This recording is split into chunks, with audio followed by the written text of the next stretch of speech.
नमस्कार। ये आकाशवाणी शिमला है। अब आप प्रभा शर्मा से प्रादेशिक समाचार सुनिए। मुख्यमंत्री जयराम ठाकुर ने आज बिलासपुर जिले के झंडुता विधानसभा क्षेत्र में करीब 94 करोड़ रुपए की 18 विकास परियोजनाओं के उद्घाटन व शिलान्यास किए। इस अवसर पर बलसीना में एक जनसभा को संबोधित करते हुए उन्होंने तलाई में उप तहसील और बलसीना में डिग्री कॉलेज खोलने की घोषणा की। इसके अलावा जड्डू में नया प्राथमिक स्वास्थ्य केंद्र, जेजुई में नया विद्युत उपमंडल और गहडवी और कलोल में पुलिस चौकियां खोलने का भी ऐलान किया। जयराम ठाकुर ने कहा कि झंडुता विधानसभा क्षेत्र में एक साथ इतनी परियोजनाओं के उद्घाटन व शिलान्यास हुए हैं, इससे ये क्षेत्र राज्य का आदर्श निर्वाचन क्षेत्र बनकर उभरेगा।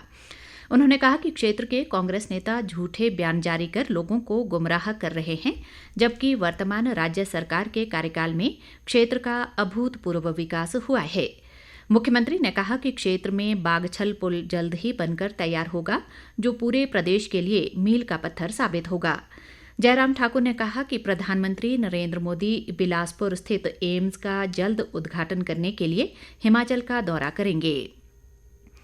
सामाजिक न्याय व अधिकारिता मंत्री सरवीण चौधरी ने आज शाहपुर विधानसभा क्षेत्र के डडोली गांव में 10 लाख रुपए की लागत से बनने वाली संपर्क सड़क का भूमि पूजन किया।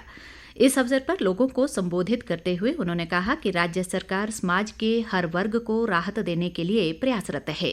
सरवीण चौधरी ने कहा कि लोगों के घरों में शुद्ध पेयजल उपलब्ध कराने के लिए जल जीवन मिशन के तहत निःशुल्क नल लगाकर पेयजल उपलब्ध करवाया जा रहा है। उन्होंने कहा कि ग्रामीण क्षेत्रों में पीने के पानी का बिल भी सरकार ने माफ कर दिया है और महिलाओं को राहत देते हुए सरकारी बसों में किराए में 50% की कमी की गई है। इस दौरान उन्होंने जन समस्याएं सुनी और अधिकांश का मौके पर निपटारा किया। शिक्षा मंत्री गोविंद ठाकुर ने अध्यापकों से बच्चों की पढ़ाई और खेलकूद के लिए समर्पित भाव से कार्य करने का आग्रह किया है। वे आज कुल्लू जिला के ब्रान स्थित राजकीय वरिष्ठ माध्यमिक पाठशाला में छात्राओं की अंडर 19 खंड स्तरीय खेलकूद प्रतियोगिता की अध्यक्षता कर रहे थे। गोविंद ठाकुर ने कहा कि लड़कियां किसी भी क्षेत्र में अब पीछे नहीं हैं और ओलंपिक खेलों में भी लड़कियों ने मेडल लाकर खुद को साबित किया है।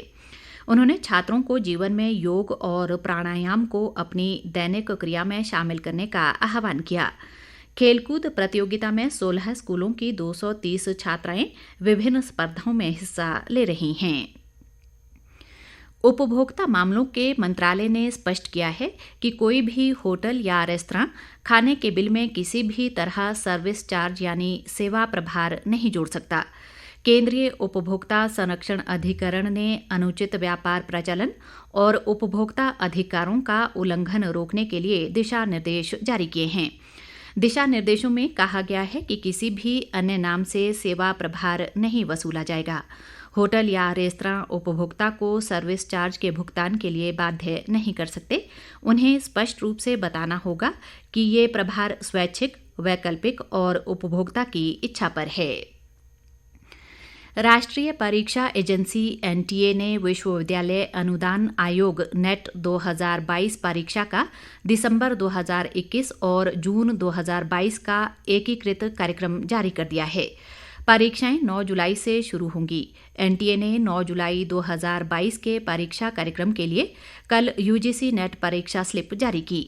परीक्षा की अन्य तिथियों के लिए परीक्षा केंद्र स्लिप अभी जारी नहीं की गई है। एनटीए ने जुलाई 9, 11 और 12 को होने वाली परीक्षाओं का यूजीसी नेट कार्यक्रम जारी कर दिया है। यूजीसी नेट 2022 परीक्षा 9, 11 और 12 जुलाई तथा 12, 13 और 14 अगस्त 2022 को कंप्यूटर आधारित नहीं होगी। कोरोना महामारी के कारण 2 साल से बंद रही किन्नौर जिले की प्रसिद्ध किन्नर कैलाश यात्रा इस बार 1 से 15 अगस्त तक चलेगी। कल्पा के एसडीएम मेजर शशांक गुप्ता ने आज रिकांगपिओ में पत्रकारों से बातचीत में ये जानकारी दी।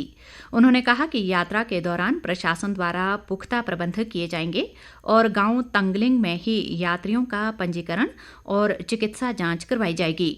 शशांक गुप्ता ने बताया कि पुरबनी और रिब्बा से यात्रा करने पर पाबंदी रहेगी, जबकि यात्रा की शुरुआत तंगलिंग से ही की जाएगी। इसी के साथ ये समाचार बुलेटिन समाप्त हुआ। नमस्कार।